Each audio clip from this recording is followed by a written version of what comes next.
জানো আকাশ, তোমায় আজ অনেক কিছু বলতে চাই। রোজই ভাবি উজাড় করে বলে ফেলি সব, আমার সবটা। হয় না কেন জানো?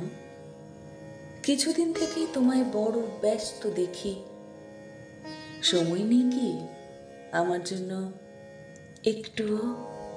আর আগের মতো এখন তোমার মন জুড়ে শুধুই বৃষ্টি, তাই না? তবে কি আমায় একেবারে একলা করে দিলি? আচ্ছা, তোমায় অনেকখানি একা পেলাম। আজ তোমায় অনেকখানি একা পেলাম। রোদের দাপটে তুমিও কেমন বেশ খটখটে, তাই ভাবলাম তোমায় কিছু কথা বলি। বেশ কিছুদিন আগে পাহাড়ে ঘেঁষা চায়ের বাগানে অন্তিম সূর্য দেখার স্বপ্নের পায়ে শিকল পরিয়েছি জানো। ওদের অনেক বুঝিয়ে খানিক রাজি করিয়েছি আমার ব্যর্থতার ভাষা দিয়ে। ও আকাশ, কি বলো, আমি ঠিক করেছি না?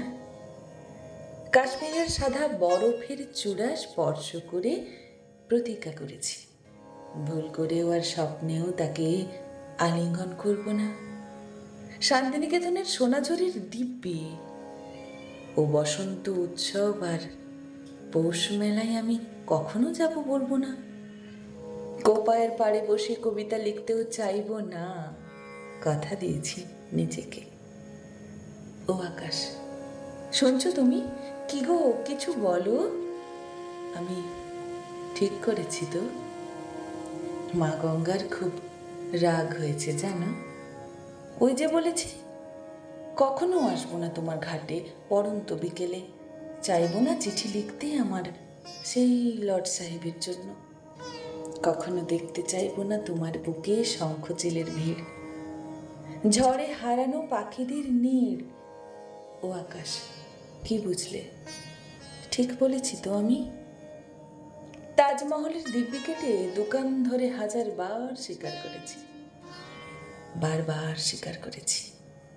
ছবিতেই তুমি সেরা, ছবিতেই তুমি অপরূপা। তোমার এত রূপের ছটা সামনে থেকে সহ্যই করতে পারবো না। কত নামি দামি রত্নে তুমি নিজেকে সুসজ্জিত করেছ, এই সাধারণ দুটি চোখে সেসব দেখা কি মানায়? জগন্নাথ দেবের মূর্তির সামনে দাঁড়িয়ে মনে মনে প্রার্থনা করেছি আমার যত মানত আছে সব পৌঁছে যাবে তোমার কাছে। ওই যে যখন পরিচিত লোকে পুরী আসে, জানালা দিয়ে রোজ সকালে দেখতে পাই বন্দে ভারত যাচ্ছে, তখন আমি চা খাই খাটে বসে। কতবার তো ভেবেছিলাম এমনভাবে আমিও যাব, বয়স তো আর কম হলো না। এখন বুঝি কোনটা সত্যি আর কোনটা সান্ত্বনা। জানো আকাশ, ইচ্ছে ছিল দুপেয়ে এক মানুষ হব, চাকরি করব সবার মতো। চেষ্টা চরিত্র একেবারেই করিনি তা নয়, তুমি তো জানো সবার কি আর সুখ সয়। আজকে চলি, আসবো পরে আবার। বৃষ্টি এলে বলে দিও আমি কেবল বন্ধু তোমার, আমি বন্ধু তোমার।